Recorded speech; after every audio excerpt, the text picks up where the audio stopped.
Hi, my name is Don and I have a 2001 PT Cruiser, and I am doing the evaporator, changing the evaporator, and well, I'm basically working on my air conditioning. And now I took everything out of here. My whole dashboard is gone. It's just sitting right there.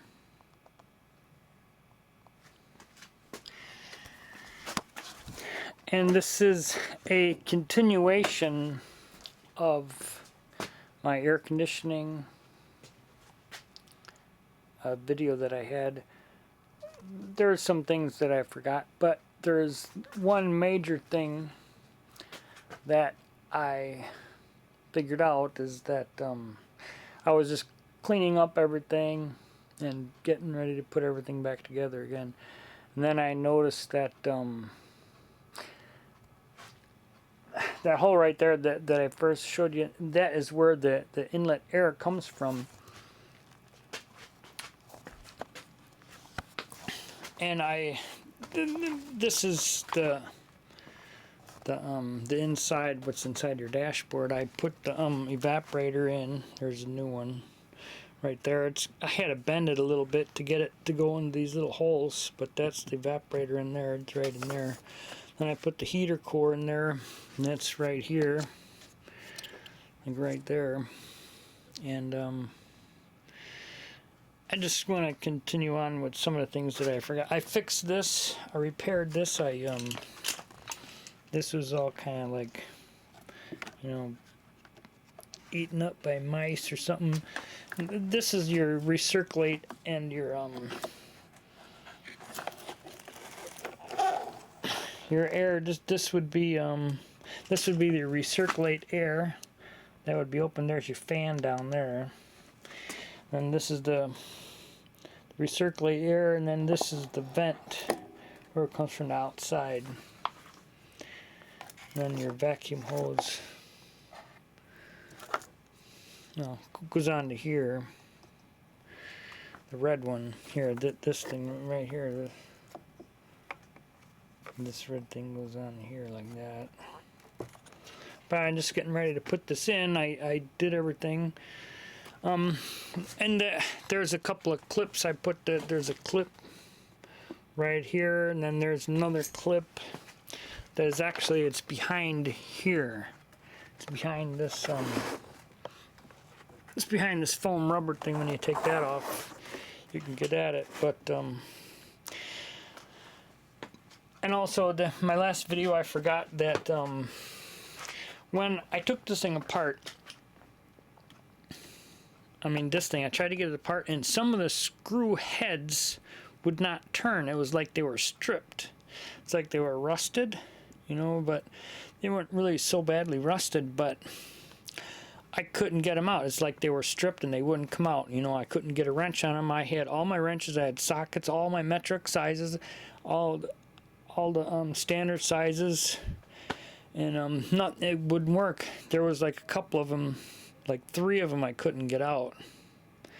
But I'm like, wow, because I was thinking what I would do, and I was thinking if I had to, what I would do is, drill that out with the drill, and then I could just pop the heads right off of it. But I thought I would mention what I did was I went to AutoZone and I went and got a couple of different sockets. I got a 5/16 socket, then a number 8 metric socket. And for some reason, when I bought these two, I just brought the whole thing over to AutoZone and I tried this couple of sockets on there, because I had all the sockets, but evidently the sockets are made just a little bit different, and the ones at AutoZone, the Duralast ones, they seem to have worked better for the job. And I really don't know exactly why that was, but yeah, that's what I had to do. And I got 2 more, and then one, the head just broke right off. You know, but yeah, that was preventing me from taking this whole thing apart. That was something that I really wasn't too sure about what to do. But if it really got stuck, I would just drill it out. So that could be a problem. You know, I would just take a drill and just drill the head right off of it. Then, but I ended up, the head just came right off of it. I was getting a vice grip on there, and 'cause some of them you can't get a vice grip onto. You can't get a wrench onto. So there's no way to get them off except, you know. But anyway, I put the sockets on, and 2 of them came out with the sockets, and then one other one just broke off. But so that's just one thing I'd like to mention. But now, this is the reason why I'm making this video, is this vent thing here, this recirculating thing right here. This is in your car. It is right up there. That is where this hole.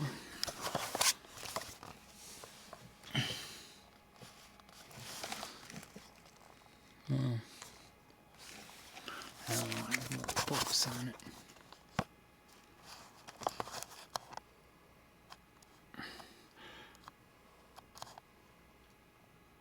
But anyway, this hole right here, that is where that goes into, and that would take the vent air from the outside and bring it in.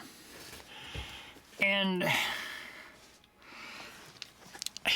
one of the things on my evaporator in my last video, you've seen what my evaporator looked like in my last video on my air conditioning, and my evaporator, it was just clogged up full of, I don't know, cotton, mouse hairs. I think I found half a dead mouse in there when I up here, not in the evaporator thing, but in the upper part. And it was all full, half of an inch just full of like bunch leaves, acorns, and no wonder on my the air conditioning wasn't getting so cold. You know, I'm glad that, you know, I did all the work to take the evaporator out, because otherwise I would have never known, you know, what the problem was, you know. But I'm glad of that. But anyway, so here, this is where all the stuff was, and I'm surprised that Chrysler, they did not put any kind of screen whatsoever. This is just like that, just flat, just like that. I mean, just open. There's nothing there, and there's all kinds of mouse stuff here. There's handfuls of it, handfuls, and this was all full of well, not so bad here, but it was all full of leaves and just acorns and stuff from the mice. And boy, I'm like, gee, and all that stuff, you know, was in my evaporator. So I devised this thing. I made this thing. I made it it's metal. I bent it on a vise, and this part is like glue. I don't know, I put glue in there and tried to blow it out as best I can. But I put I bent this out on a vise. I made it square so it would fit right over the top of that hole. And so, you know, hopefully I won't have this problem of the evaporator getting. I mean, I would rather change this. I mean, I can check this. This takes, you know, not too much to take apart. And so there's three screws. There's, I guess, one here. This on one side, and on another side, there's 2 more screws right here. One there, one there, and then that just comes out. And then the hoses are attached there. And so that was not too hard to take out. And then this thing went, you know, right above it, and this is all Chrysler has, is this little screen thing there. But this is not too bad to take apart. This part is underneath the windshield. Oh, here, this part is underneath the windshield. This part, and it's underneath here, and so that just, you know, comes right off. It's not even connected. But there's only like, I think, 5 screws or something. There's I think a screw here, and then here, and then there's another one down here. But yeah, and then you just take those bolts out, the screw, and then it just slides it right out. I mean, it's not that all that difficult. Which I'm surprised taking this car apart. It's there's some things that are really nice about this car. You know, as far as taking it apart. Sometimes I don't know to take your. What I done once is I took my my alternator, I took it all the way out because there was a broken wire underneath the car, and I didn't realize it was a broken wire. I took my whole alternator out, and I brought it in. Man, you gotta take a lot to get the alternator. You gotta take your oil cooler out. Your power steering cooler. You have to take your drive axle out. I mean, I'm like, come on. Your drive axle, I mean, because your wheel's right there, you got to take the wheel off too, and because your alternator's right underneath here. Was, man, that took me. And then your steering knuckle, that's this thing here. I mean, this out, you got to take that out, and your tie rod, you got to take that out. And boy, I tell you, that took me a long time. And I brought my alternator AutoZone, and I had them check it just to see if it was good or not. And they said, oh, there's nothing wrong with it. So, man, I was pissed off. Man, I did all that work, and all I did was just, and I started looking underneath, and it was just a broken wire is running on the drive axle, and it got a little bare, and it broke the wire. Just one little tiny wire. Goes to show you. Says in the book, I was reading the book, it says read the instructions first, and it says check all the wiring. I just jumped right into that, but boy, I tell you, that was a nightmare. But that's what I mean. Some things on this car is real nice, but the drive axle up here in the front wheel drive is kind of troubling.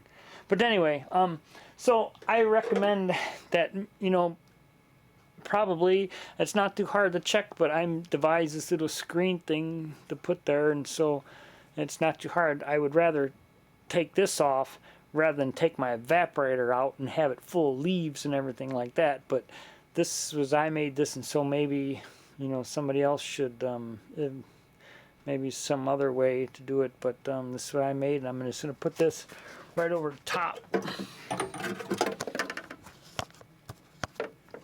I'm just going to take this and put it right over the top here. Just put it right over there. And just, one where. I mean, it goes in here somewhere. But anyway, and this, I'm going to put it right over the top of it. I'm just going to put it over. And just put this right over the top here like this, and I'm just going to let it sit there like that. So there you go. So this is gonna hopefully knock out all the leaves that'll get in there, and I'll have to try to make this a little bit tighter on there. But yeah, I don't know why Chrysler didn't put some kind of grate on that thing. I mean, that was unbelievable. But after I put this thing together, I realized that I'm like, whoa, it might rust, like maybe 10, 15 years, it might rust, I'm sure it would. So I painted it, I washed it, and I put like about 4 coats of paint on it, and primer. And so hopefully, it won't rust. It's galvanized. Then I took some contact cement, and I just glued the screen in here. It's regular household screen. But I would definitely rather change this and check that rather than my evaporator, because that'll take maybe a couple of hours, to do at the most, to change something like this rather than do all that work, get all the leaves in your evaporator. And so I don't know why Chrysler didn't do that. But anyway, that's my video on this. And if you have a PT Cruiser, you might want to check there and see what kind of stuff you got there. But I had mice there was a half a dead mouse up there. I left for the Philippines for like 2 years, and I left my car sitting outside, and the mouse, I guess, built a little house there. But anyway, thanks a lot, Dan. I hope this video was helpful, and I'll catch you later. Maybe I'll see you driving down the road someday. Maybe not. But anyway, catch you later. Okay, bye.